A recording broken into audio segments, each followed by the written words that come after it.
Ah, Pode ir, tá online. boa tarde a todas, a todos e todes. Estamos muito felizes de estar aqui com vocês mais uma vez nesse projeto, Projeto Confrontarte, projeto que é uma parceria com a professora Lilian Bauman, do Projeto Empoderares da UFRJ, da professora Daniele Aires, do GPIC, da UFSC, e hoje a gente está com o nosso convidado, Felipe. Então, eu agradeço muito, Felipe, por ter aceito o nosso convite, muitíssimo obrigada.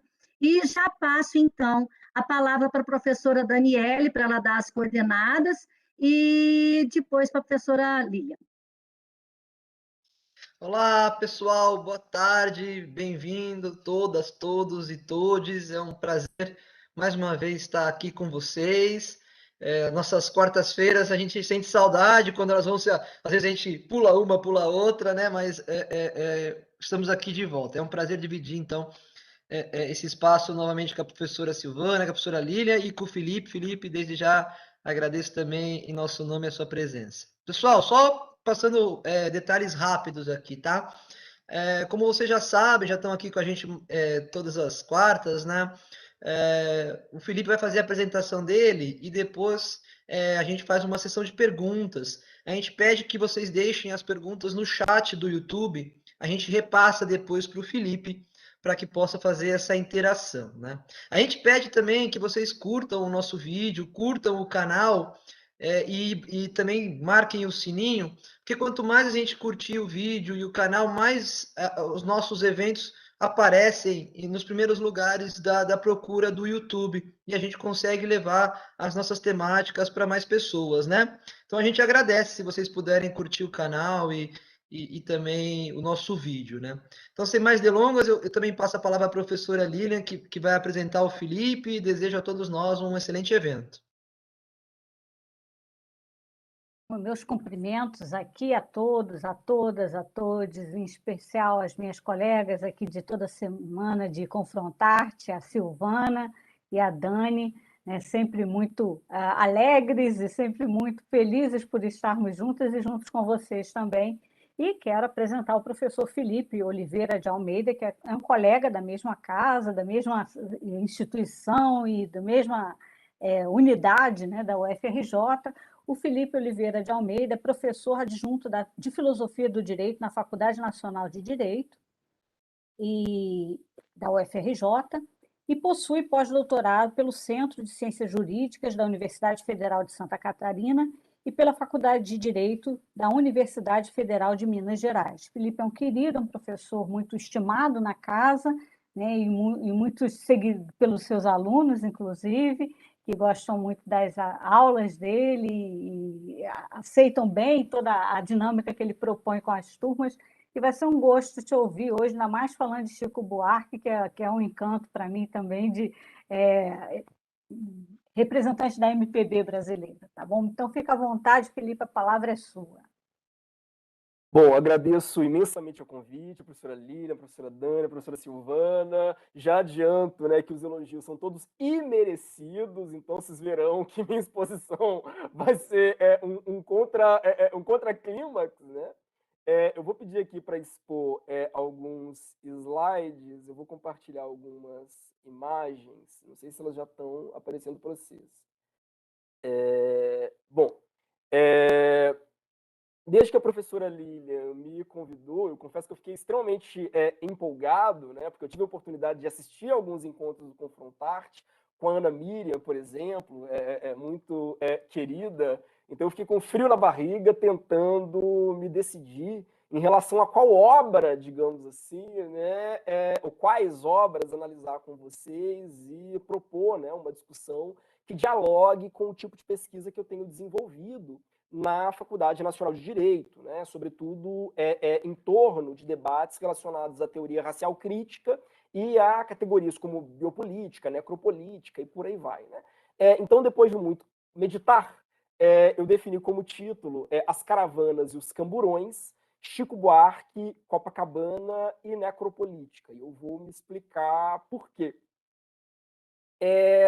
Mas antes de mais nada, né, eu queria fazer remissão, pelo menos, né, ao fatídico caso da bicicleta do Leblon, que vem tomando vários desdobramentos cada vez mais sinistros, né? A polícia abriu uma investigação contra a vítima de racismo, né? Por receptação, porque ele não tem a nota fiscal da bicicleta, olha só. Então, acho que esse caso ilustra muito bem o tipo de discussão que eu vou tentar conduzir aqui rapidamente hoje. Não vou analisar o caso, até porque não tenho estômago para isso, mas acompanhem, né? E tenham essa situação em mente à medida que eu for apresentando algo um pouco mais leve, mais palatável, que é a música do Chico. Bom, eu tomei a decisão, né, de trabalhar a partir de uma música, a música Caravanas, né, do Chico Buarque, do seu, salvo engano, último CD de 2017, por uma razão bastante pessoal.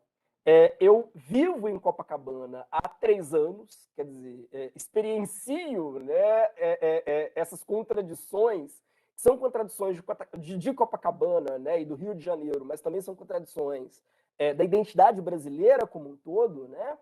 O Rio de Janeiro, até por ter sido, vamos dizer assim, né, a capital do Império Português em decadência e a capital do Brasil por muitos anos, né? O Rio acaba sendo uma espécie de grande lente para que a gente identifique, né, as grandes tensões, os grandes conflitos nacionais, razão pela qual, inclusive, acredito que ele jamais deveria ter deixado de ser a capital do país, porque realmente acho que no Rio o Brasil se espelha, né, e reverbera de uma forma bastante dramática. Eu sou mineiro, mas vivo no Rio há 3 anos.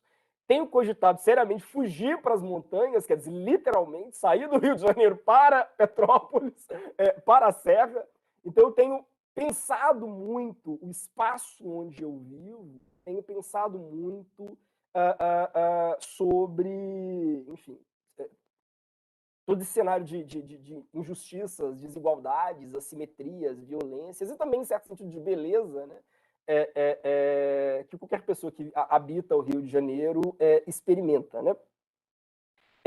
Então, eu trouxe uma foto minha sentado na escadaria Selarón, mas quando eu soube que iria para o Rio de Janeiro, que havia sido aprovado, né, no concurso para Filosofia do Direito na UFRJ, eu passei, confesso, um dia inteiro ouvindo uma música, não do Chico Buarque, uma música do Caetano Veloso, chamada O Nome da Cidade, que trata justamente, né, é uma música inspirada na figura da Macabeia, de A Hora da Estrela, da Clarice Lispector, né, e trata da ideia, vamos dizer assim, da imagem daquele, vamos dizer assim, imigrante, né, que chega ao Rio e se escandaliza, né, com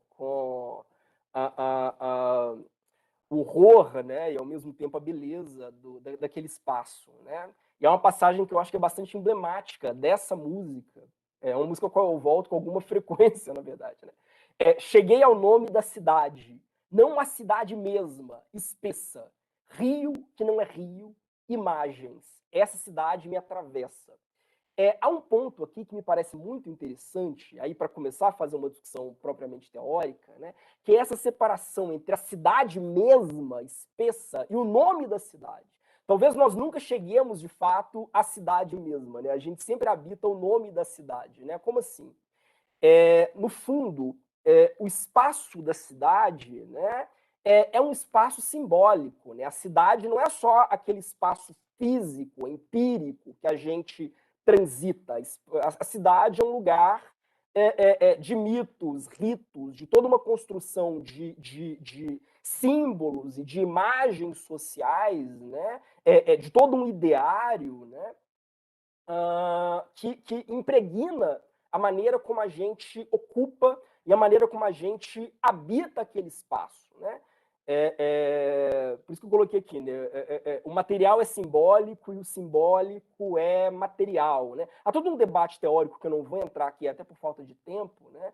Sobre a construção social da realidade, por aí vai. Mas o que eu quero que vocês entendam quando eu me aproximo desse tema, que é fartamente debatido por alguns autores com os quais eu venho trabalhando no meu grupo de pesquisa e há mais tempo também, né? O Peter Berger, o Thomas Luckmann, o Cornelius Castoriadis, o Frederick Jameson, né? Mas se há um ponto que eu quero que vocês entendam, é que quando eu me mudei para o Rio, eu não me mudei só para o espaço físico do Rio, né? Eu me mudei para uma imagem, ou para um certo ideal do Rio, um ideal que a gente é educado a acreditar, antes de mais nada, por meio de filmes, novelas e música. Há uma pletora, né? Há um sem número de músicas sobre o Rio de Janeiro, né? Há todo um cancioneiro, né, sobre a cidade maravilhosa, aquele abraço do Gilberto Gil, samba do avião, do Tom Jobim, Cariocas, da Adriana Calcanhoto. Né? Há todo um cancioneiro que ele filtra, inevitavelmente, o olhar que a gente deposita sobre a cidade. Né? Ele é incontornável. Não é possível ver a cidade mesma, espessa. A cidade que a gente vê é sempre uma cidade filtrada por esse imaginário que vai sendo construído e vai sendo sedimentado e depositado em nós ao longo das gerações. Né? Eu trouxe aqui algumas imagens, né, da Clarice Lispector, do Caetano Veloso e da Adriana Calcanhoto, porque, na verdade, a música, o nome da cidade, chegou a mim pela interpretação da Adriana Calcanhoto dessa música do Caetano. Né? Eu trouxe aqui, então, a fatídica foto do Caetano estacionando no Leblon, e, claro, a imagem dessa estátua linda da Clarice na Pedra do Leme. Bom, por que eu fiz esse introito? Né? Porque, então, me parece que... e aí eu estou dialogando muito diretamente com uma colega minha que nos assistirá, ela não pode nos acompanhar agora em tempo real, mas prometeu que verá o vídeo posteriormente, que é a professora Júlia Franzoni, que tem debatido fartamente, né, à luz da teoria da geografia crítica, né, tem debatido a questão do espaço. Eu estou tentando trazer essas questões para indicar o seguinte, né, pensar a maneira como a cidade do Rio de Janeiro, por exemplo, né, é retratada nas canções, nos livros, no cinema, é pensar esse espaço de um ponto de vista muito concreto. Existe uma dimensão política, econômica, social, muito pertinente em debater esses mitos, esses ritos, essas fantasias, essas fantasmagorias que se criam em torno, né, de um ideal de cidade. Dito isso, eu vou ler muito rapidamente a canção do Chico Buarque. Sugiro que escutem a canção também, quem não a conhece ainda. Né? Vou ler muito rapidamente a letra da canção, e a partir disso eu vou tentar destrinchar. É um tipo de análise que eu raramente faço, uma análise mais imanente ao texto, mas eu acho que pode ser interessante para a gente. Eu vou tentar destrinchar alguns aspectos da canção aqui do Chico, que é muito bonita, né? Mas para tentar deixar que a letra fale. Acho que é uma letra que ela tem muito a dizer e frequentemente a gente passa por ela en passant. Foi um disco bastante criticado, até por uma canção que eu acho muito ruim, que é Tua Cantiga, mas foi bastante criticado por causa de Tua Cantiga, e essa polêmica acabou invisibilizando outras faixas do disco, como Massarandupió e como As Caravanas, que são sensacionais.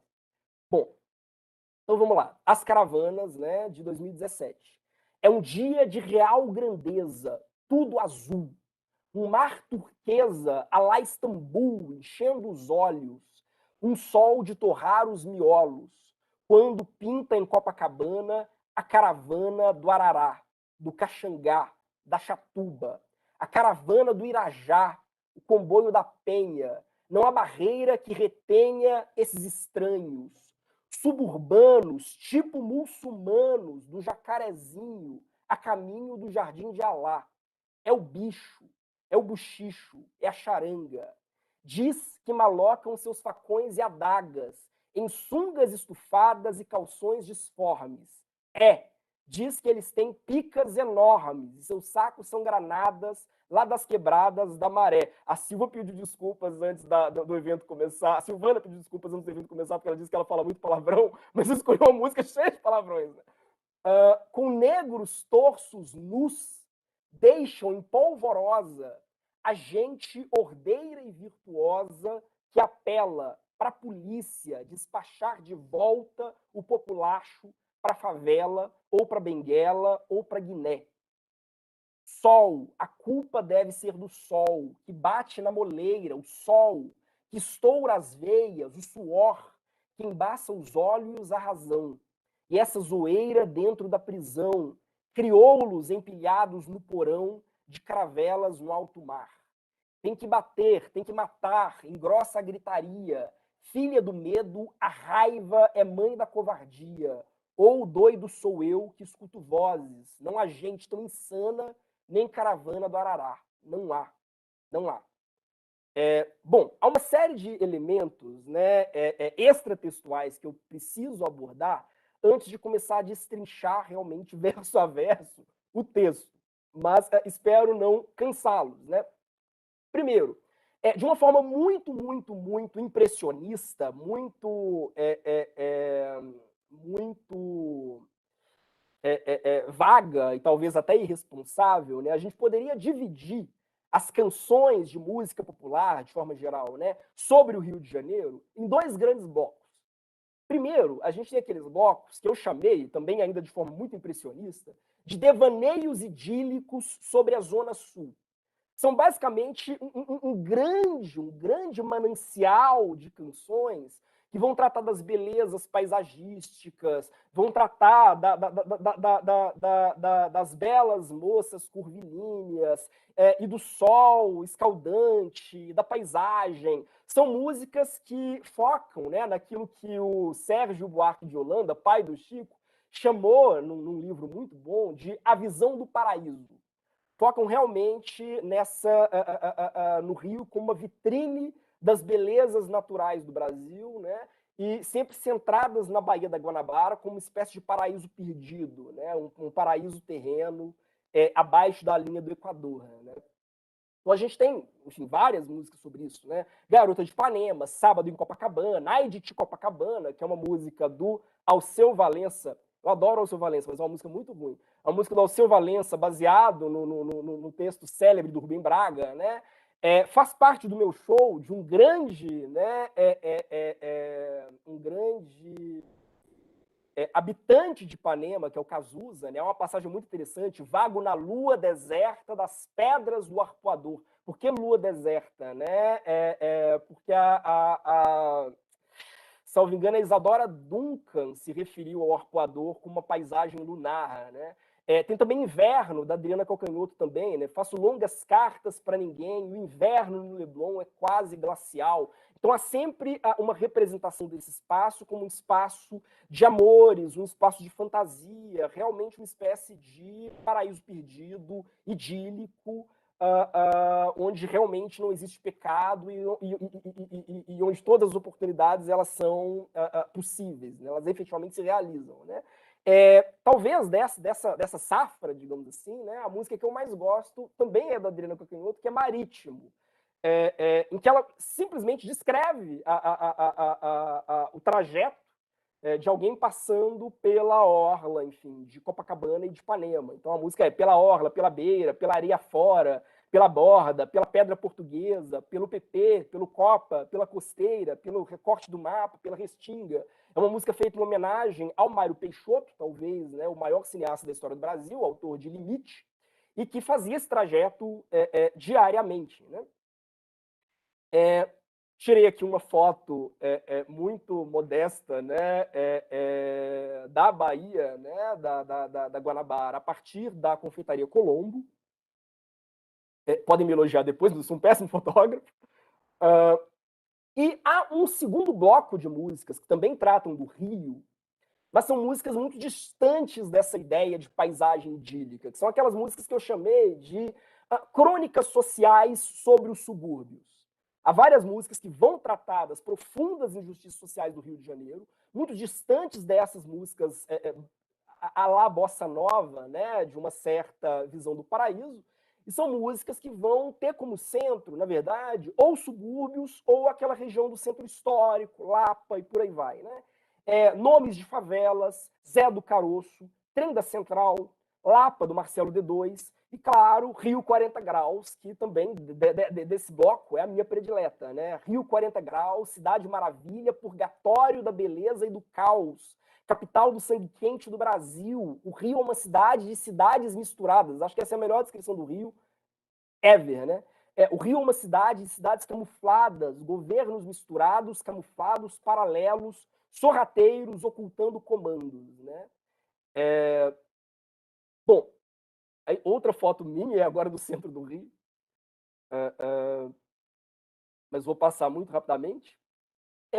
O Chico Buarque também. É possível dividir o cancioneiro do Chico Buarque sobre o Rio de Janeiro dentro desses dois grandes blocos. Você vai ter músicas do Chico Buarque que são devaneios idílicos sobre a Baía da Guanabara, Morro Dois Irmãos, Futuros Amantes, que também tem uma referência direta ao Rubem Braga, né? Aqui o Chico se mostra realmente um herdeiro de Vinícius de Moraes, né? Que nas palavras do João Cabral de Melo Neto é o grande poeta que o Brasil nunca teve, né? E, ao mesmo tempo, o Chico também tem músicas que são crônicas sociais situadas no Rio. Pivete, Carioca, Partido Alto, que tem uma interpretação maravilhosa da Cássia Eller, Pelas Tabelas, que está, salvo engano, nesse CD de 2017, ou está no CD anterior, Homenagem ao Malandro. Aqui o Chico se mostra realmente um herdeiro do próprio João Cabral de Melo Neto, né? Nessa instrumentalização da poesia como crítica social, né?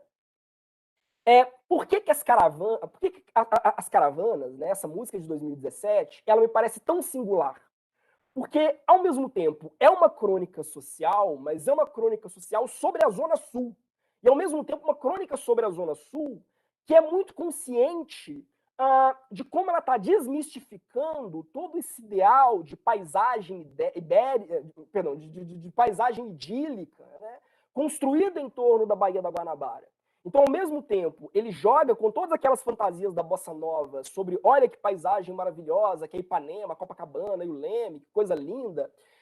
Por um lado, ele está jogando com isso para fazer, talvez, né, nas últimas décadas, né, a crônica social mais pungente, mais contundente que o Chico produziu, né, e que, enfim, boa parte dos compositores da geração dele também produziram.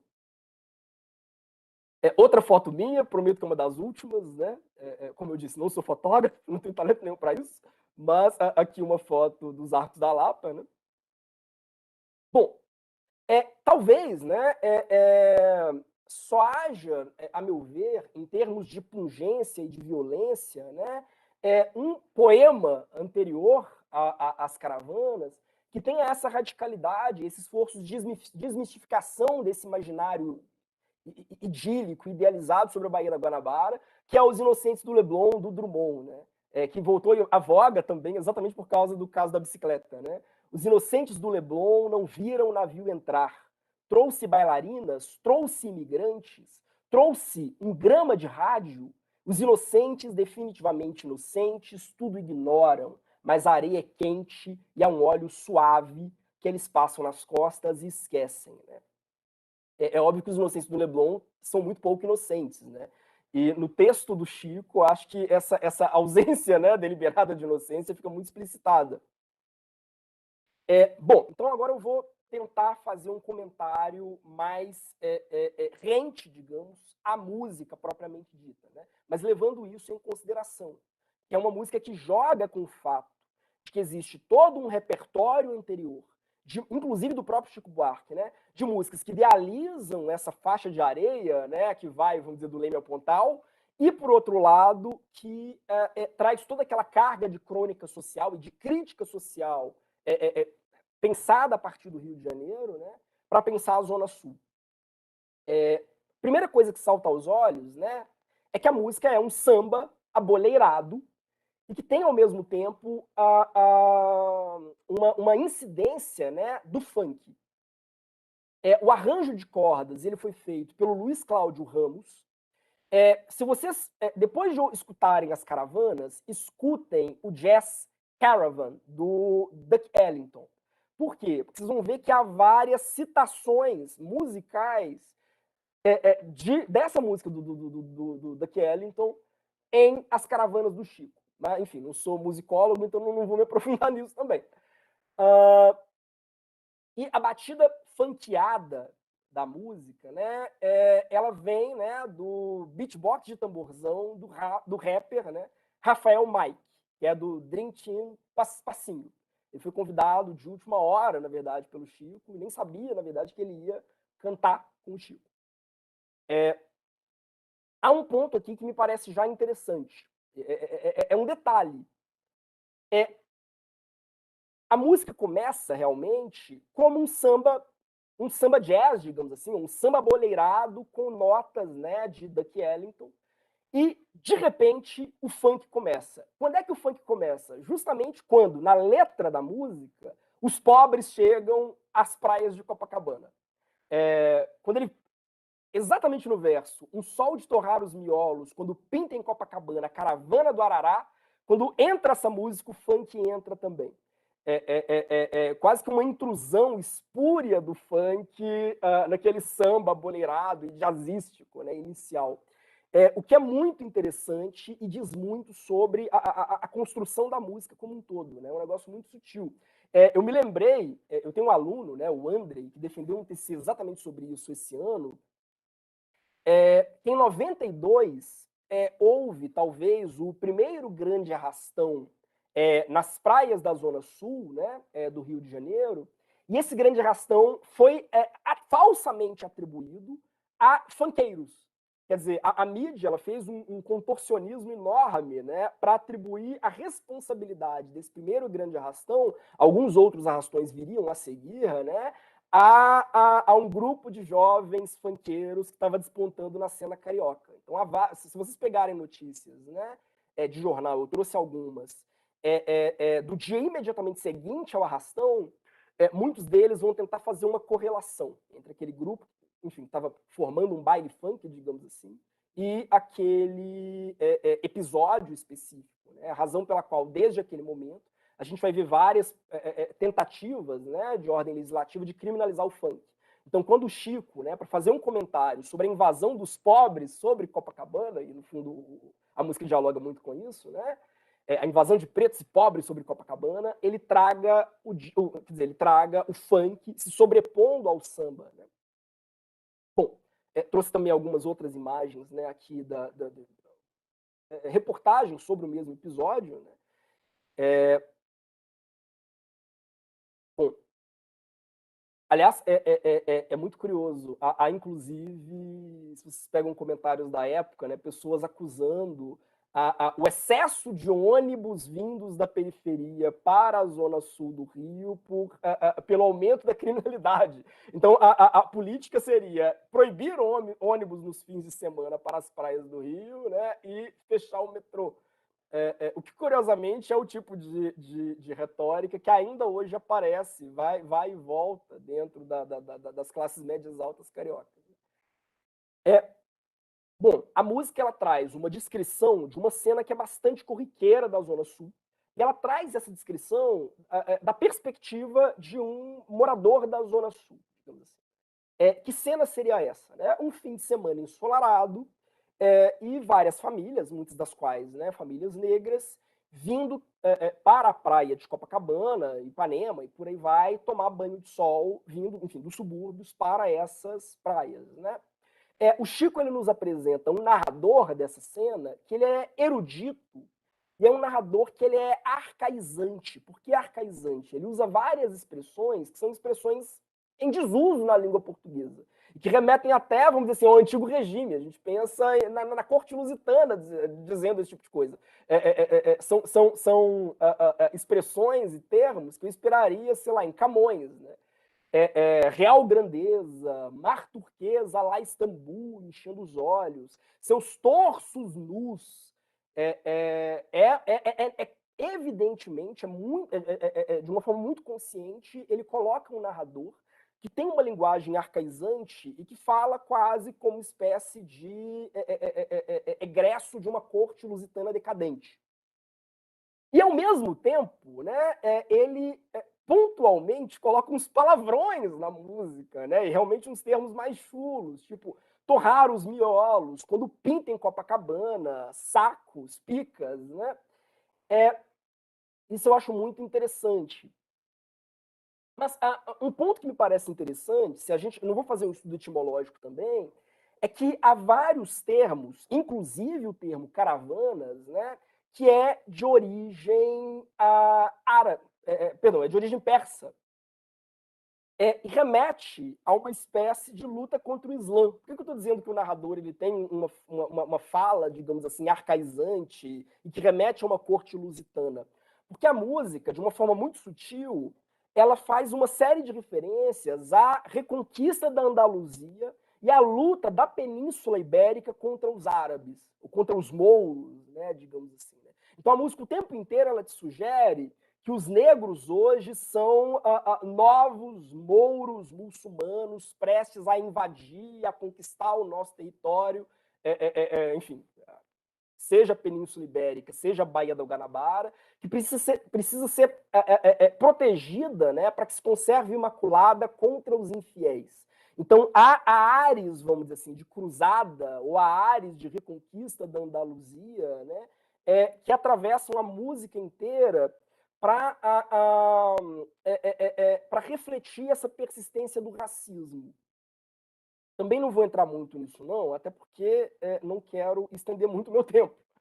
Mas quando voltarem a ouvir a música, prestem atenção nisso. Quer dizer, isso não me parece aleatório. Há realmente uma espécie de evocação simbólica, vamos dizer assim, de uma elite decadente, de uma corte real em luta contra invasões islâmicas, digamos. Isso fica muito evidente na passagem seguinte, né, em que ele vai dizer: a caravana do Arará, do Caxangá, da Chatuba, a caravana do Irajá, o comboio da Penha, não há barreira que retém esses estranhos suburbanos, tipo muçulmanos do Jacarezinho, a caminho do Jardim de Alá.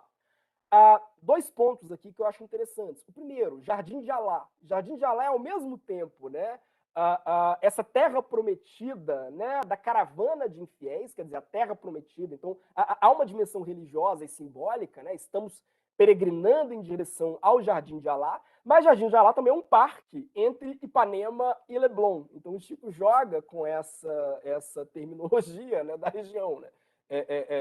O parque entre Ipanema e Leblon. Há várias figuras, inclusive bossa novistas, que se criaram lá. Tom Jobim nasceu no Jardim de Alá. Minto, na verdade ele nasceu na Tijuca e cresceu no Jardim de Alá, né?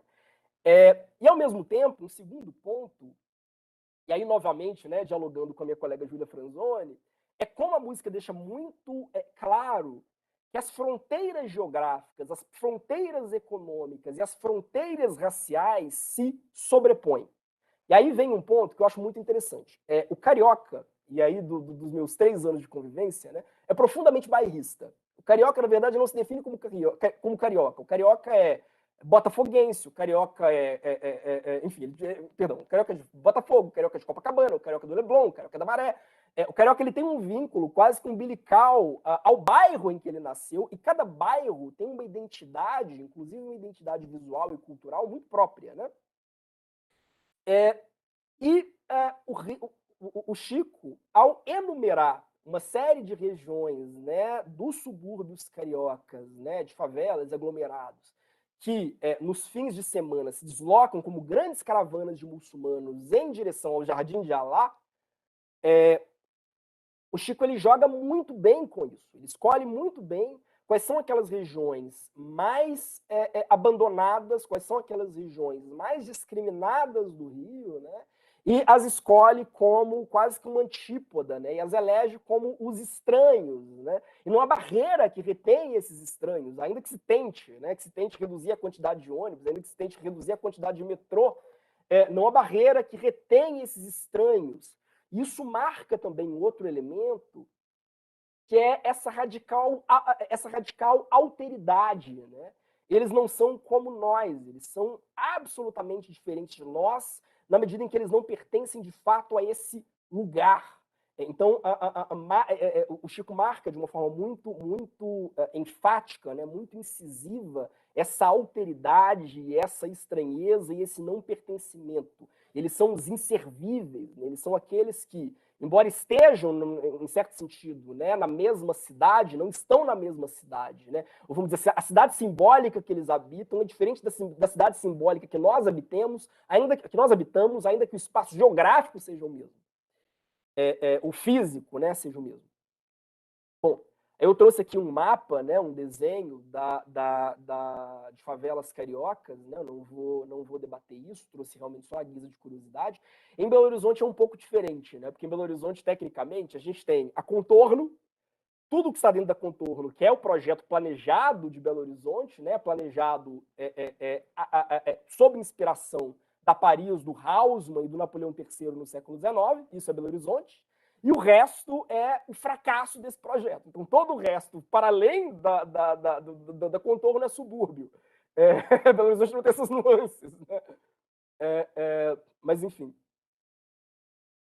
Há um filme muito bom, sobre como essas diferenças incidem no Rio de Janeiro. É um filme muito sutil, chamado Faixa de Areia. A proposta do filme é simples. Ele vai percorrendo a faixa de areia do Rio de Janeiro e entrevistando as pessoas. Né? Vai, sei lá, no Piscinão de Ramos. Ele vai descendo, enfim, a faixa de areia e vai entrevistando as pessoas e mostrando realmente como, embora a faixa de areia pareça a mesma, né, ela comporta profundas desigualdades. Né? Enfim. Bom, outra foto minha. Desculpem, porque na verdade eu não tenho espaço para exibir essas fotos em qualquer outro lugar, né? Então, faço a minha despedida do Rio de Janeiro exibindo fotos que eu tirei ao longo dos últimos 3 anos. O verso seguinte, eu acho, né, acaba explorando ainda mais esses contrastes, né? E a partir de um ponto que é muito específico, que é o da sexualização dos corpos negros. Né? O verso diz que malocam seus facões e adagas em sungas estufadas e calções disformes. Diz que eles têm picas enormes, seus sacos são granadas, lá das quebradas da Maré. Quer dizer, Maré, aqui, realmente, uma outra referência territorial, né? E, além disso, a gente tem aqui uma outra dimensão, que é, se o negro é objeto, né? Se aqueles negros pobres que invadem, né, as praias do Rio de Janeiro são objetos de temor e precisam ser contidos, né, precisam ser combatidos como infiéis, isso se deve ao fato de que eles seriam uma ameaça física e, antes de mais nada, uma ameaça sexual à família, né, ordeira e virtuosa, é o verso que o Chico coloca em sequência, né, a família ordeira e virtuosa e branca que habita aquele território. Né?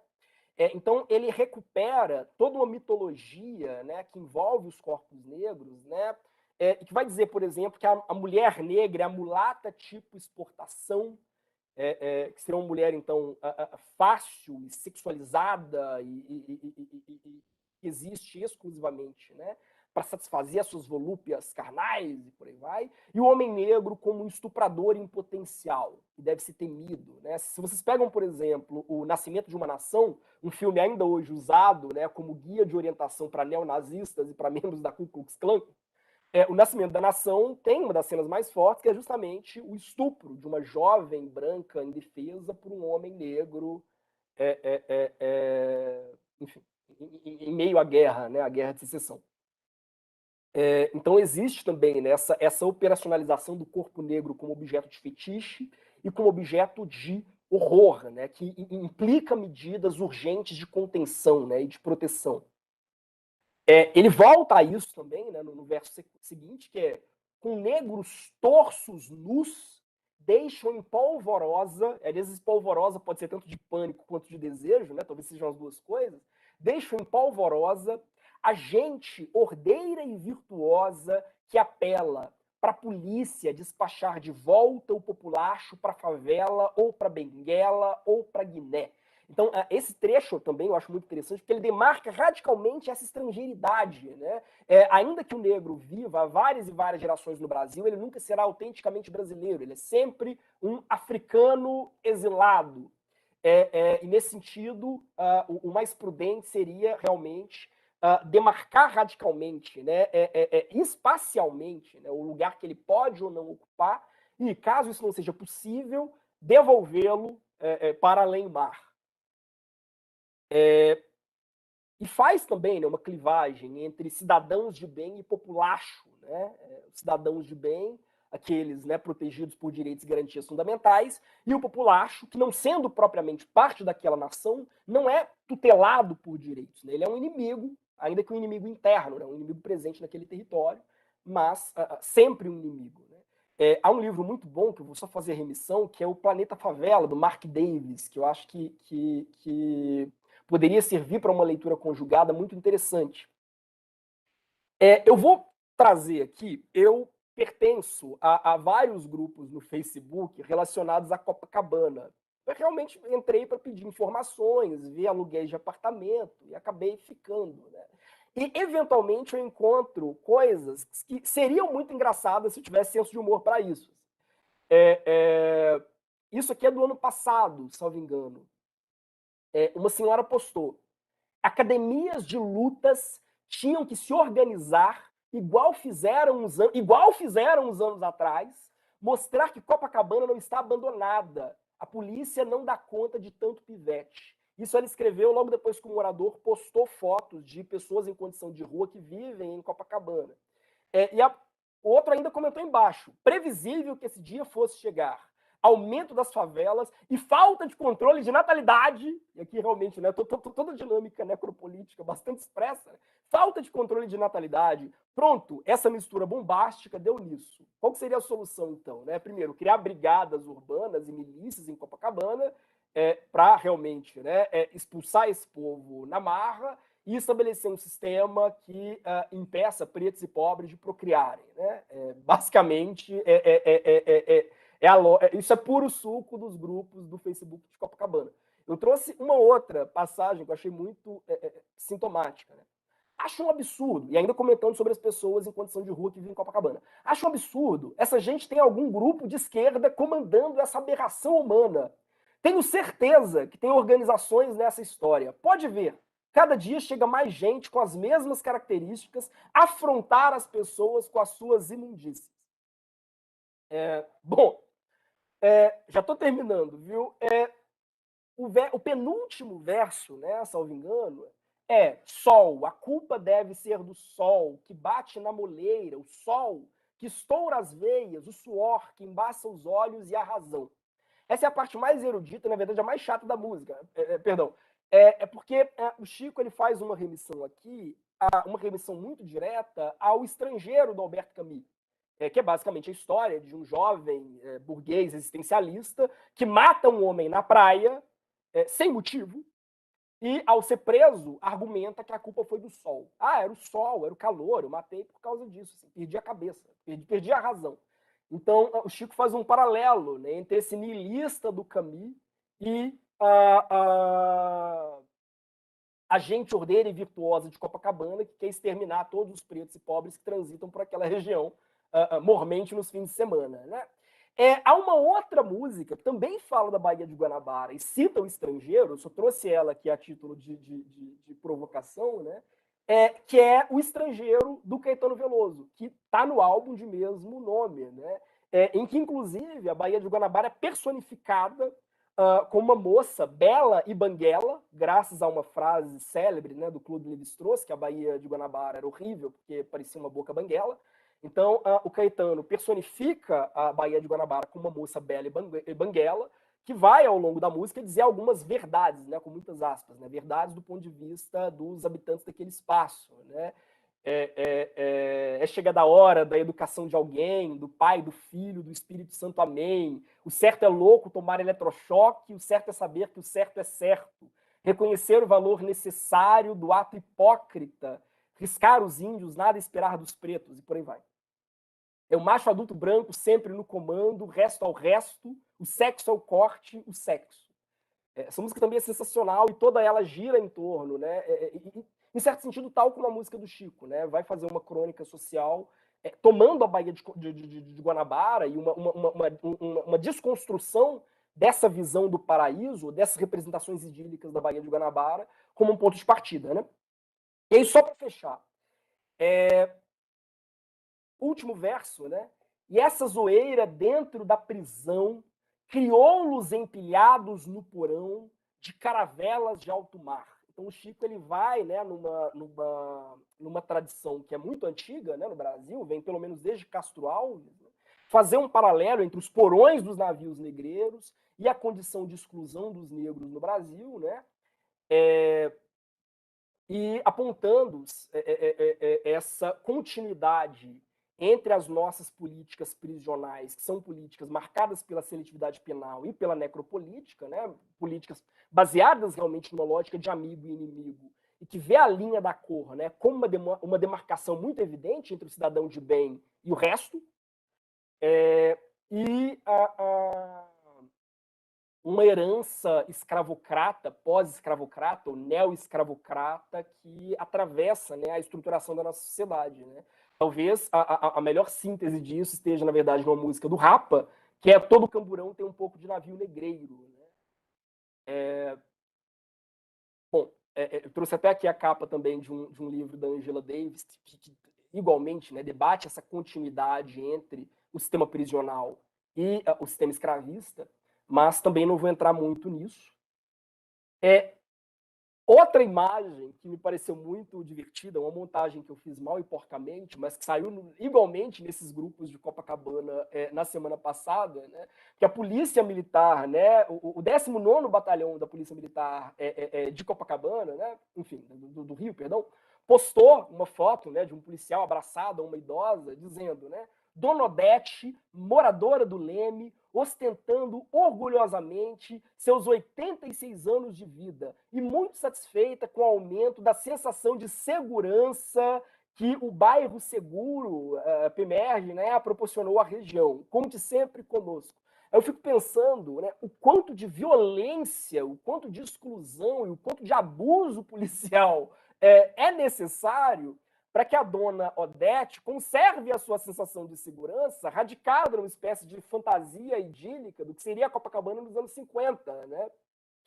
Então, para preservar esse mito, esse delírio de securitização, e para preservar essa visão do paraíso, né, do paraíso perdido, eu aciono o que há, vamos dizer assim, de pior nas estruturas, né, necropolíticas de que o nosso país se dispõe, e de uma forma muito feliz e satisfeita. Né? Eu não consigo imaginar um dos moradores negros de Copacabana abraçando um policial e dizendo que se sente mais seguro agora com uma presença mais ostensiva da polícia, impedindo que as caravanas, né, enfim, do Jacarezinho e por aí vai, transitem sem ser sistematicamente detidas e revistadas pelas praias do bairro. Né? Aliás, eu falei dessa construção idílica de uma Copacabana dos anos 50, é só pegar esse livro aqui do Rui Castro, que é um livro muito divertido, né, chamado Ela é Carioca, uma enciclopédia de Ipanema, no caso, mas que traz um pouco isso, né, um livro que para na década de 50. Né? Bom, aí só para fechar, na verdade esse é o último verso. Tem que bater, tem que matar, engrossa a gritaria. Filha do medo, a raiva é mãe da covardia. Ou doido, sou eu, que escuto vozes, não há gente tão insana, nem caravana do Arará. Não há, não há. Primeiro, né, essa passagem, filha do medo, a raiva é mãe da covardia, tem uma dimensão sapiencial, né, que também lembra aqueles ditos, né, aqueles ditos de sabedoria popular arcanas. Né? Imediatamente eu ouvi isso, me remeteu ao célebre, né, A Ignorância Vizinha da Maldade, de um compositor que eu realmente não gosto, que é o Renato Russo, A Ignorância Vizinha da Maldade, e que, na verdade, também está nessa música, né, do espírito, mas que, reza a lenda, seria um ditado turco, né, o árabe. Mas o fato é, todo aquele processo, né, que o Chico vai desenvolvendo, vem crescendo ao longo da música, né, é o que acaba justificando no imaginário daquele morador fictício, mas nem tão fictício assim, né, de Copacabana, que vê num domingo, né, famílias negras vindo tomar banho de sol, é o que justifica no imaginário desse indivíduo que se operacionalize, né, uma lógica de guerra, realmente de guerra contra a periferia, né, que justifica um processo de suspensão de direitos e uma política de extermínio, né, todos iguais, mas alguns mais iguais que outros. Né? Há determinados grupos que são vistos como indesejáveis, né, e por conseguinte como matáveis, há determinados grupos cujos direitos e as garantias fundamentais podem ser liminarmente suspensas por decisão do guarda da esquina, caso isso represente uma ameaça a uma certa ordem pré-estabelecida, né? Então, a linha da cor, né, essas diferenças raciais, que são, reitero, né, fronteiras, que também são geográficas e econômicas, elas acabam servindo como uma espécie de baliza para distinguir muito nitidamente entre aqueles que têm de fato direitos, que devem ser protegidos pelo Estado, e aqueles que são sempre outros, né? Aqueles que representam só uma ameaça a ser combatida. Então, aqui a polícia entra, né, dentro de uma lógica realmente de militarização do cotidiano. Eu me sinto seguro, quanto mais a rua se torna militarizada, quanto mais eu tenho instrumentos de vigilância ostensiva, quanto mais eu assumo uma política realmente de guerra e de enfrentamento a um inimigo imaginário, né, isso se justifica em um contexto de gestão dos indesejáveis. Os indesejáveis são os infiéis de sempre, né? São os novos muçulmanos. Né? Aliás, bom, isso me lembra outra coisa, né? Da maneira como o termo muçulmano era utilizado em campos de concentração, mas não vou entrar nisso. Mas você tem realmente uma lógica concentracionária que é mobilizada para justificar a preservação, a proteção de um certo ideal, né, de visão do paraíso. Então, Chico, eu acho que nessa música de 2017, revisitando todas aquelas fantasias da bossa nova, né, ele faz quase que uma anti-bossa nova, uma anti-bossa nova dialogando muito abertamente com o funk, né,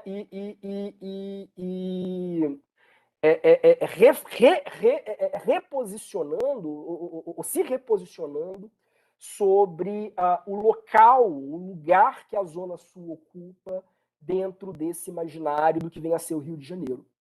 Bom, falei muito, peço desculpas, termino com outra foto minha, estou aberto a perguntas, críticas, sugestões, podem jogar bolinha de papel, agradeço imensamente o convite de novo e estamos aqui.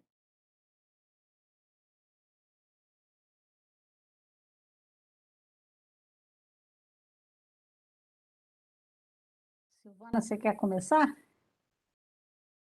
Posso, Lilian? Posso, eu Então, tô feliz demais aqui, Felipe. Muito obrigada de ter dividido com a gente um trabalho tão encantador. E eu fiquei, enquanto você falava, eu falava, meu Deus, como que ele consegue falar de coisas indigestas com tanta leveza? E aí entra as misturas das categorias, né, Felipe? Trazer a música, trazer a poesia, a sociologia, a filosofia, para falar sobre o direito. Né? Isso é uma das coisas que a gente tenta fazer aqui nesse projeto. E você fez maravilhosamente bem. Olha, muito obrigada pela sua fala. E quando você traz, quando eu falo dessas coisas indigestas, gente, a militarização do cotidiano, que coisa mais profunda que você traz, né? Para falar de raça e classe. E aí, Felipe, eu fiquei pensando, né? Você, mineiro de Belo Horizonte, eu sou mineira também, mas do interior, e aí você sai de Belo Horizonte e entra nessa cidade, né? Então você vai lá e vê essas cidades, né? Cidades misturadas que você trouxe pela música, misturadas, camufladas e paralelas, e eu fiquei pensando qual a cidade que você tinha do Rio em relação ao Rio antes de chegar lá. Porque de Belo Horizonte para o Rio. Eu, do interior de Minas, eu confesso que a cidade do Rio de Janeiro que eu tinha era uma cidade progressista. Quando eu imaginava o Rio, não agora, de uns tempos para cá, mas na minha infância, adolescência e juventude, Rio era o que tinha de mais aberto, de mais progressista, onde a arte fluía, onde tudo fluía. E aí você traz essas cidades, né, misturadas, e essas cidades misturadas que traz uma naturalização da necropolítica. E aí aquela cidade que eu ficava encantada, hoje eu fico olhando e falando, meu Deus, ela está exportando a naturalização da necropolítica. E aí você traz essas misturas camufladas, paralelas, que começou a fritar minha cabeça. E aí eu fiquei pensando, é, como que você vê agora, naquele olhar que você tinha antes, né, antes de chegar ao Rio, e eu não sei, Felipe, eu acho que eu tinha um romantismo, eu era muito romântica em relação à cidade do Rio de Janeiro. Né? Então, eu ainda tendo, e eu quero que você fale sobre isso, inclusive, eu ainda tendo a achar que era tudo exatamente como eu pensava. E teve assim uma ruptura num momento qualquer, e de repente virou isso. E a gente sabe que não é assim, né?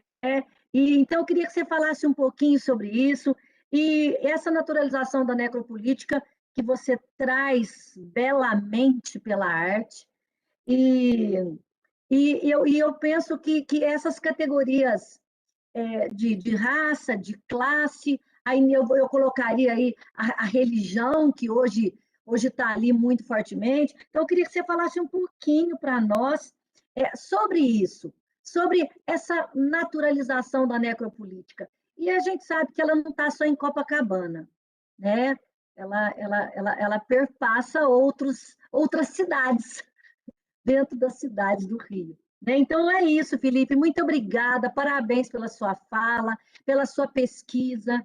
A gente percebe que é uma pesquisa profunda, uma pesquisa cheia de afeto, cheia de amor. Viu? Muito obrigada pela sua fala.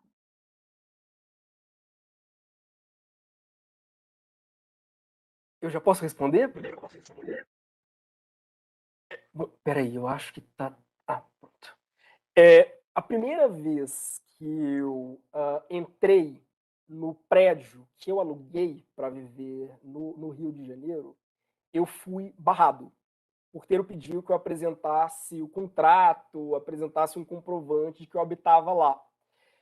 Isso se reiterou por vários meses, até que todos os porteiros me conhecessem. Meu marido chegava, ele vivia ainda em Belo Horizonte, né? Ele chegava ao Rio de madrugada, às vezes 3 e 4 da manhã, e nunca era barrado. Ele vinha muito esporadicamente, mas ele nunca foi barrado. Os porteiros, mesmo me conhecendo, criaram um sistema que sistematicamente me barrava na porta. Opa, mas Alto Lázaro está indo para onde? Isso me aconteceu nos 2 prédios nos quais eu vivi no Rio. Sempre me pareceu, e isso mesmo antes de eu viver no Rio, e agora mais do que nunca, que o Rio é uma cidade no qual essas desigualdades elas ficam muito explicitadas e de uma forma muito contundente. Eu estava até comentando com meu marido, né? Falando, quem é rico no Rio, em geral, é muito rico, e quem é pobre no Rio, em geral, é muito pobre. E isso fica nítido, inclusive, na paisagem. Embora a gente fale que é uma cidade, né, onde não se observa essas grandes diferenças sociais, né, onde realmente... O fato é, hoje nós temos grupos cada vez menores de pessoas que podem pagar para viver numa espécie de bolsão de segurança, e aí não só segurança em termos físicos, mas segurança ambiental, segurança alimentar. Quer dizer, pessoas que vivem realmente em espaços que são cada vez mais artificiais. A Barra da Tijuca talvez seja a grande expressão disso. Né? Você tem realmente condomínios gigantescos que proporcionam a sensação de que você está numa cidade puramente artificial, é quase Elysium, né? Rio é a expressão daquele filme Elysium. E você tem um grupo cada vez maior de pessoas que são lançadas à própria sorte. E, curiosamente, né, vem um momento em que, mesmo aqueles grupos que podiam se dar ao luxo de pagar por algum nível de securitização, já não podem mais. Então, isso é muito curioso. Né? Você vê gradualmente, né, regiões inteiras do Rio sendo abandonadas pelo poder público à própria sorte, E aí, você se vira, paga um miliciano para te. Enfim, passa a viver sob a égide, né, desses muitos poderes paralelos, porque realmente. Enfim. E pequenas bolhas em que cria-se, né, uma cidade puramente artificial. Uma cidade puramente artificial. É como se eu fico pensando na reforma Pereira Passos, né? Em que você destrói uma zona inteira da cidade, uma zona enfim, toda uma trajetória histórica, né, de sedimentação. Você destrói aquela zona inteira e cria uma espécie de fantasia modernizante artificial, né? O Rio vive isso de tempos em tempos, né? Eu vou exportando as soluções para áreas inabitadas, criando, enfim, projetos que funcionam quase como grandes shopping centers, né, ou grandes utopias totalmente racionalizadas, higienizadas, né, e vou realmente abandonando progressivamente, enfim, faixas inteiras da população, né. Aliás, eu estava lendo e me parece que é algo que persiste, né? Eu estava lendo Machado de Assis, eu estava lendo Esaú e Jacó, e ele conta um negócio que eu acho muito engraçado. Como durante o verão carioca, né, os endinheirados fugiam para Petrópolis e os demais ficavam no Rio. Mas não se pensa na situação daquelas pessoas que estão ali, né? Quer dizer, é como se não, o Rio inteiro foi para Petrópolis, mas alto lá, qual Rio? O Rio que pode financiar esse tipo de conforto, né? Os demais assam ali, né? Até uma passagem interessante do Stefan Zweig, em que ele fala isso. Ele, não, decidi experimentar o que é de fato o Rio desabitado. O que seria o Rio desabitado? O Rio no qual as pessoas com dinheiro vão para Petrópolis e ficam só o resto. Né? Mas o resto é a imensa maioria da cidade, na verdade. Então ele não está longe de estar desabitada. A cidade ela continua viva e funcionando. Né? Então eu acho que o Rio ele evidencia essas contradições com uma violência muito maior do que boa parte das outras cidades do país. Essa obsessão realmente, né, por construir espaços artificiais modernizantes para proteger uma pequena elite, né, de tentar soterrar o passado, né, que o Diego Cais do Valongo, aquele museu horroroso que é o Museu da Manhã. Então, essa tensão ela é diária, né? Ela é cotidiana, eu acho, né? na dinâmica da cidade. E veja, eu amo o Rio, na verdade, eu falo isso, mas para mim o Rio é um espaço de muito aprendizado. Eu amo viver no Rio de Janeiro. Meus alunos já mandaram, que professor que você tem contra o Rio? Não tenho nada contra o Rio, eu adoro o Rio. Mas...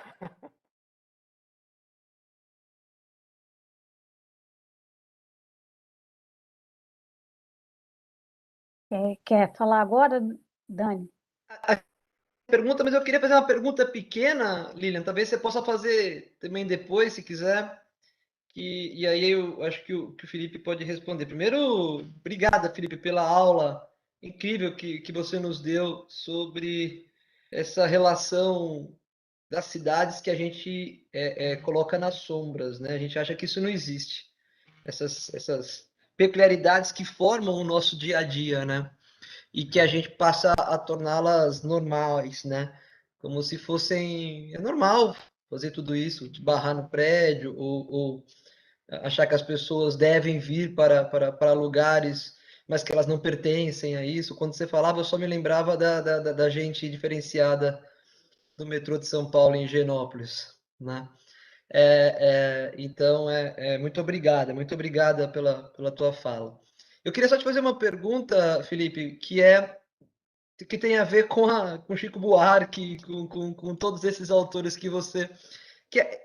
o tom da mensagem deles é um tom que é muito difícil até para quem tem um conhecimento da língua portuguesa, uma leitura, por causa de toda a construção dos seus versos e da sua narrativa, né?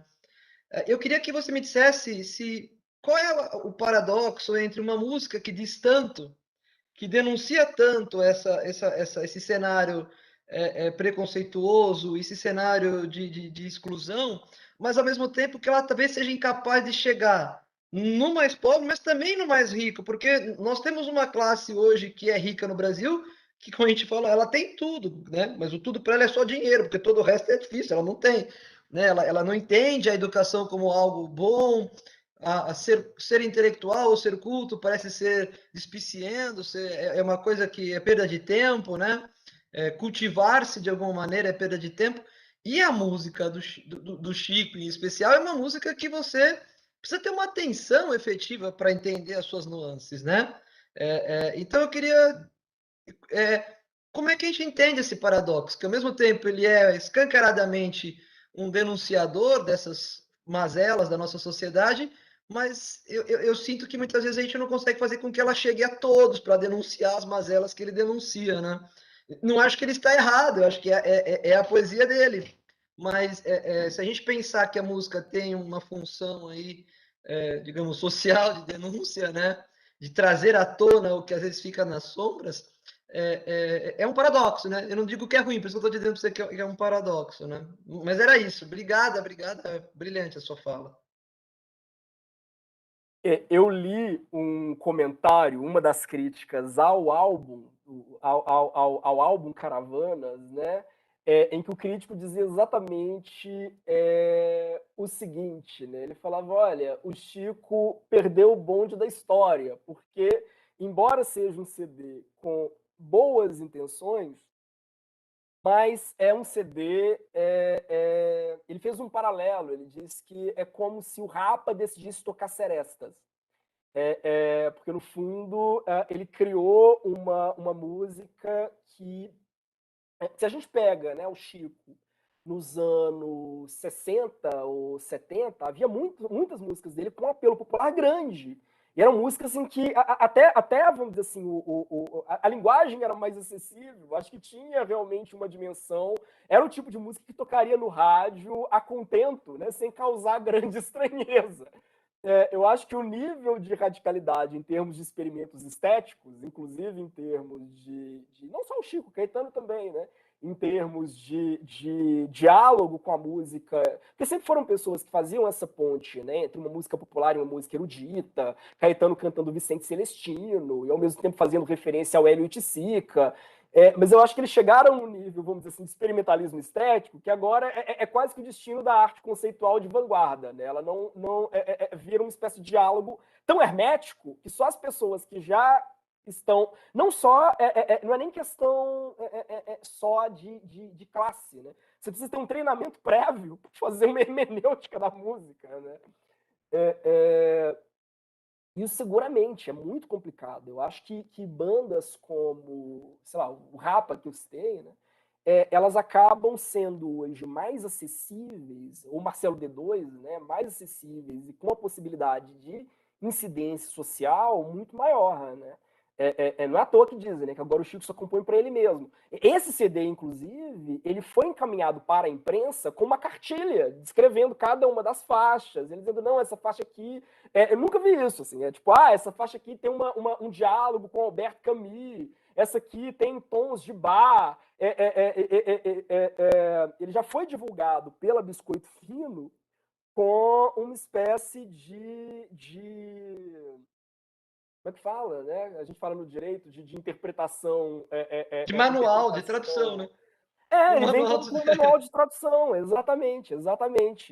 Veja, foi para a imprensa, até os jornalistas que receberam, né, o CD para fazer as críticas vinham com um encarte no qual o Biscoito Fino se explicava, literalmente, ele explicava cada música. Então, realmente, a mesma coisa a gente pode dizer com boa parte da produção. Porque é isso, né? Tem uma frase do Tom Jobim, que, salvo engano, não sei se é o Vinícius ou o Tom Jobim, mas eu acho que é o Tom Jobim, que ele dizia, né, que existe diferença entre arte erudita e arte popular, mas ele não sabe qual é.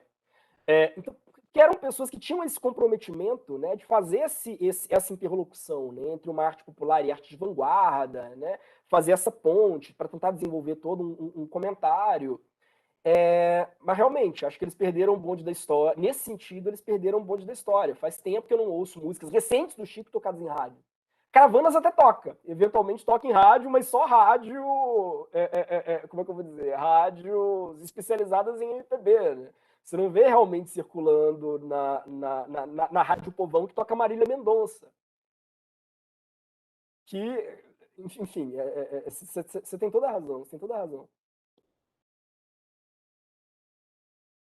Nesse sentido, aliás, o que é mais triste, na verdade, se a gente pegar a nova geração da MPB, eu não vou citar nomes, né? Mas, enfim, a nova MPB, a banda mais mole da cidade, é chatíssimo, exatamente por causa disso. Assim, pega o que há de pior e de mais desconectado da realidade nacional da MPB e traduz isso.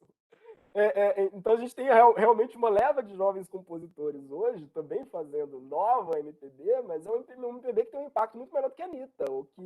Hoje quem pontua o debate público, enfim, é a Anitta, Marília Mendonça. Que bom, né? Porque, por outro lado, a gente tem os sertanejos, boa parte deles bolsonaristas, os homens sertanejos, boa parte deles bolsonaristas, tocando terror também, né? Com um diálogo muito mais concreto também.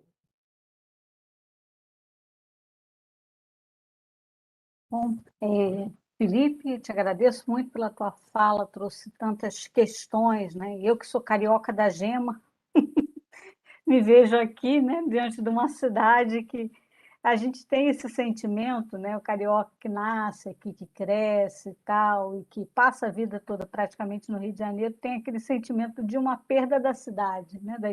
Daquela gestação que tinha desse mito, né? Desse idílico Rio. Então a gente vai sentindo que sofreu uma espécie de aborto, né? Dessa história aí toda arrumadinha e que foi um pacote vendido, né? Acho que vendeu bem, vendeu para exportação, vendeu para tantos cenários. Já vi muita gente criticando o Brizola, dizendo que a culpa é do Brizola porque ele colocou metrô. Pois é, aí surgem todas as teorias das conspirações e as loucuras, né, do momento, né, para justificar o injustificável. Então, a gente já vem vendo assim, essa derrocada da cidade, né, essa perda da princesinha do mar há muito tempo. Né? Essa princesinha, ela nem sei se ela chegou um dia a existir, mas se existiu, né, ela já desapareceu já faz um tempo. Né? E a gente vai se conformando com essas novas realidades, e, ao mesmo tempo querendo, né, esse retorno. Por isso, talvez os discursos de ódio do momento tenham tanto impacto num Rio de Janeiro saudosista, né, num Rio de Janeiro da senhorinha dos 86 anos que quer se sentir segura.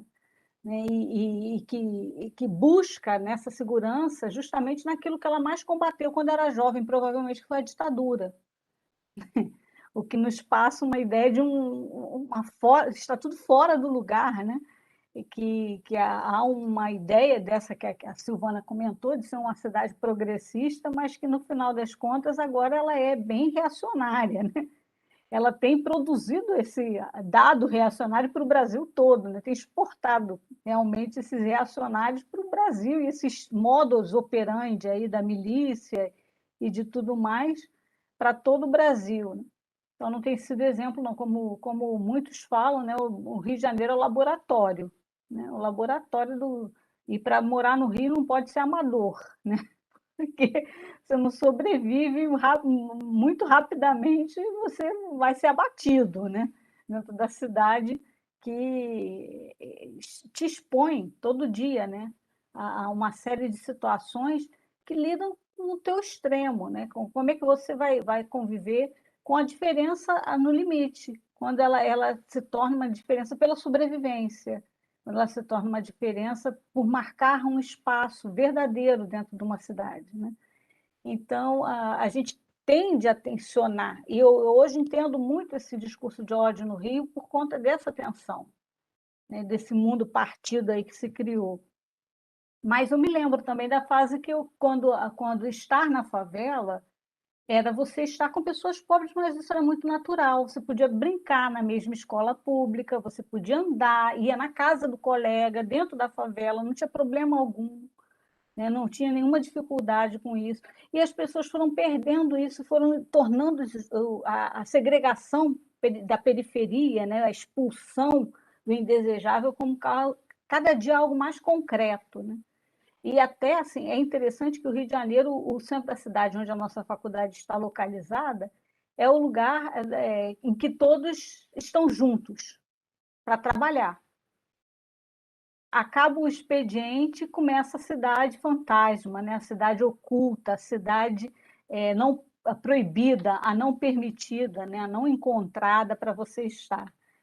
E aí o final de semana é o lugar do extremo também, porque é onde eu passo o meu lazer, a pessoa que está na Zona Sul, né? E aí ela tem que excluir aquele que vem do subúrbio, da periferia.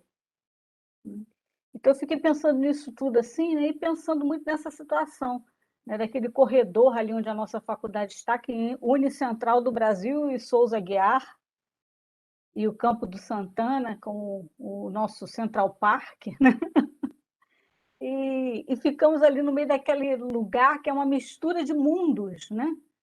E de universos, e como é que isso também é um choque para os nossos estudantes que vêm de fora, para os professores que vêm de fora, encontrar esse lugar, essa zona perdida aí da Central do Brasil, já dos tempos dos cinemas, né? Quando você tem lá a Fernanda Montenegro gloriosa fazendo aquele trabalho das cartas, né? E como ainda isso está presente. Então, essa cidade que parecia progressista, lá está muito cheia de cenários sobrepostos, né? Eu queria que você comentasse um pouquinho isso, nessa percepção do espaço do centro do Rio, se ele é democrático, se ele não é, o que você acha disso tudo. Eu quero olhar mesmo pelos olhos de fora, porque o meu já está todo assim, comprometido pela essa história toda de muitas cenas sucessivas, de acúmulos, né, de situações que a gente vai vendo na cidade e que a gente gostaria que não acontecesse, mas que de fato estão lá, sempre estiveram, né? Sempre estiveram. A sensação que eu tenho é que a elite carioca, em algum momento, né, nos tempos de Machado de Assis, vivia no centro, depois ela fugiu para a Zona Sul, para Copacabana e Ipanema, e agora ela fugiu para a Barra. E o Rio tem uma questão que é interessante, que não ocorre, por exemplo, em Belo Horizonte, porque em Belo Horizonte, os bairros dependem do centro, tanto como um espaço de trânsito, quer dizer, até pouco tempo atrás, para você chegar a qualquer bairro de Belo Horizonte, você teria necessariamente que passar pelo centro. Quer dizer, os ônibus e até as grandes vias, né, iam para o centro e de lá irradiavam. Né? E, por outro lado,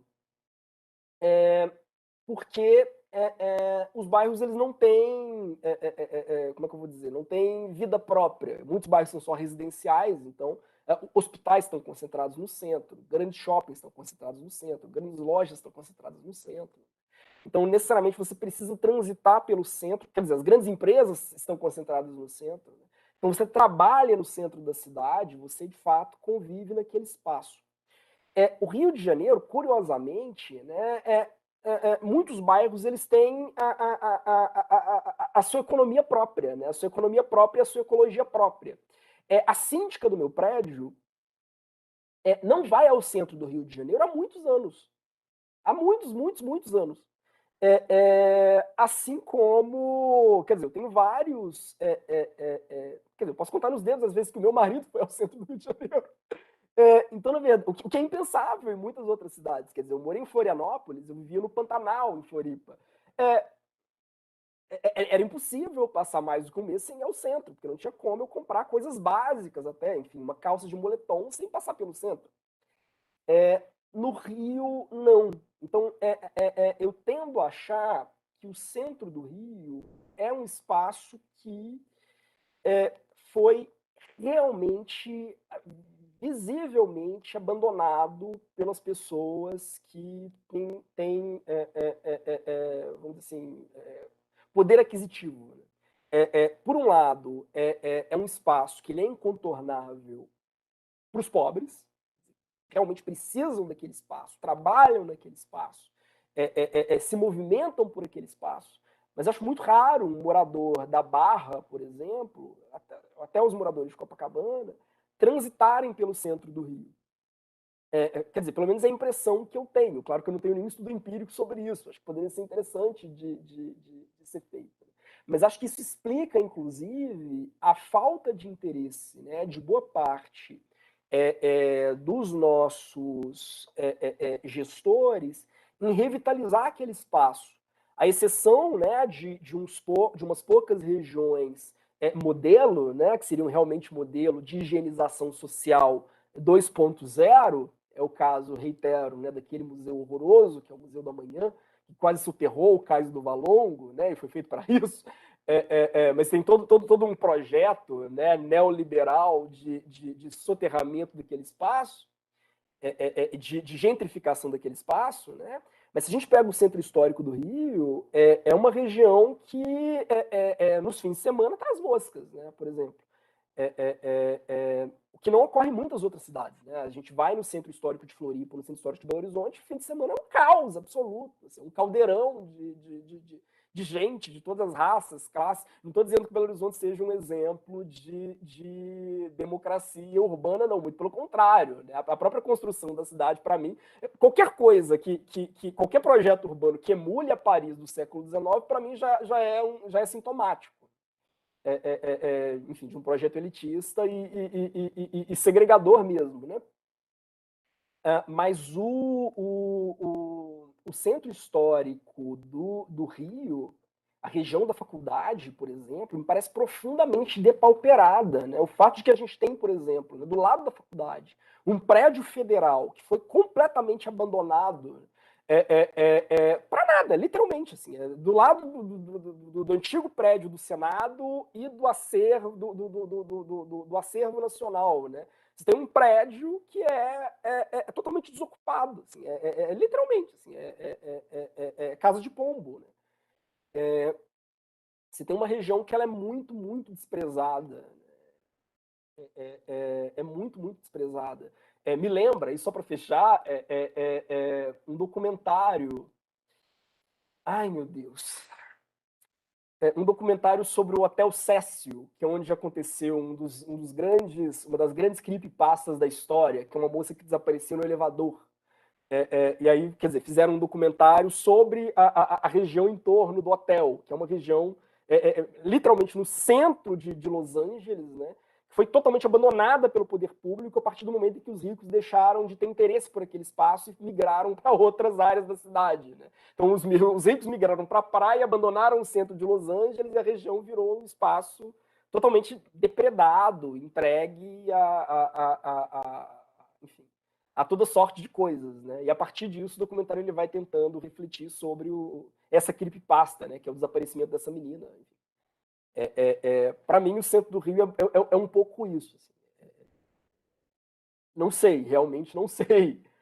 Mas acho que é um pouco símbolo disso. Em Belo Horizonte, o equivalente que a gente tem disso, acho que é Guaicurus, que é uma região também igualmente abandonada. Guaicurus, como é que chama? Enfim, toda aquela região em torno da rodoviária de Hipercentro, né? Que também foi esquecida por Deus, né? Mas que é menor. O centro do Rio, a proporção do abandono, das áreas realmente abandonadas é muito maior.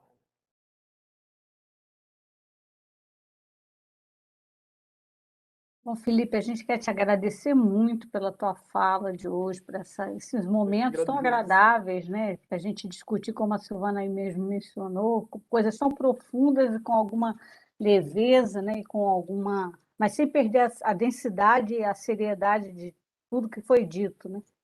E ficamos aqui com um repertório, né, de acervo musical e de análises, né, que precisam até mesmo, acho que, baixar um pouco dentro da gente para entender e processar tanta informação.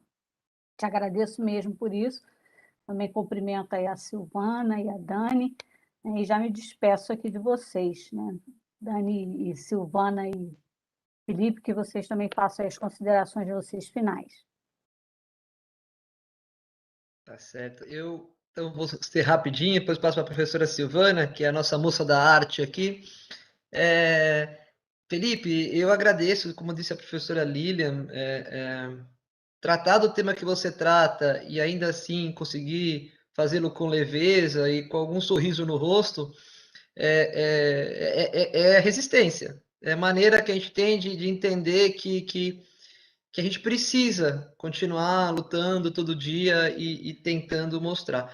Mas eu acho que o mais importante da tua fala é mostrar que a gente precisa entender a beleza de gostar de pensar, de gostar da nossa língua, de gostar da maneira como nós criamos os nossos argumentos e não execrar os nossos valores artísticos, né? Eu sinto que hoje nós optamos pelo mais fácil. É por isso que a Anitta e outras pessoas fazem sucesso. Não porque elas são ruins, eu não acho. Eu acho que elas são verdadeiros veículos de acesso àqueles que mais precisam. Mas a gente está achando que é muito que a linguagem mais simples é a única que funciona. E a gente aí abre mão de ensinar as pessoas a se cultivarem para ter mais ferramental e construir a si mesmas numa capacidade de entender várias coisas, não só o que Chico diz, entender o que o Machado diz, né? Que também é difícil, né? E aí eu acho que é isso. Então é muito bonito como você faz isso, falando do Rio de Janeiro, sendo uma pessoa de fora do Rio de Janeiro. Eu gosto muito de ir ao Rio de Janeiro, eu vou algumas vezes trabalhar ao Rio, e essa é a minha sensação, que a professora Silvana disse. Eu tenho um rio idílico na minha cabeça, e toda vez que eu vou é ele que eu procuro. E eu gosto quando eu estou naquelas imagens lindas, porque eu sinto um pouco desse rio, mas porque eu passo 2, 3, 5 dias no máximo. Se eu vivesse lá um mês, 2 meses, talvez a minha frustração cresceria, né? Mas é a mesma coisa em São Paulo. Eu sou de São Paulo e não consigo mais voltar a morar na minha cidade pelo mesmo motivo, né? Eu gosto de ir ficar 2, 3 dias. Se eu passar um mês, eu quero sair correndo. Então, mas obrigada e parabéns. Foi uma aula. Tô feliz, tô saindo. Como toda quarta-feira a gente sai daqui com temas difíceis, mas muito leve, muito esperançosa. Obrigada, viu? Obrigado à audiência também que nos acompanhou. É isso, professora Dani. É isso. Nossos encontros têm sido cada vez mais agradáveis, né? E a gente traz pessoas, os nossos convidados que dividem com a gente temas tão incríveis e às vezes nos provocam a pensar sobre coisas que doem muito, mas esse é o nosso papel, essa é a nossa proposta, né? Utilizar a arte para falar de coisas doídas também, né? Para que a gente pense melhor. Né? Enfim, então, Felipe, muito obrigada mais uma vez por compartilhar com a gente seus conhecimentos. Agradeço as pessoas que estão aqui com a gente quinzenalmente e aproveito para convidá-los e convidá-las para o nosso próximo encontro, que será 7 de julho. E aí, nesse encontro, a gente vai encerrar esse semestre, ter um período de férias e voltaremos dia 11 de agosto. Tá bom? Então, até dia 7, esperamos vocês. Muito obrigada novamente, Felipe. Obrigada, minhas companheiras, sempre fazendo os nossos encontros mais agradáveis. Muito obrigada, Dani. Muito obrigada, Lilian. Viu? Então, até dia 7. Abração. Felipe, não sei se você Até, quer falar gente. mais Obrigado. Não, eu só alguma queria coisa. agradecer, pedir aos cariocas para não me odiarem, continuar amando a cidade. E há uma certa beleza nesse desnudamento, eu acho. Não tem como, a gente tem que enfrentar essas coisas. O nosso próprio espelho, é difícil. Beijo, pessoal. Fiquem bem. Tchau, tchau. Obrigada, Felipe. Encerrado, pessoal.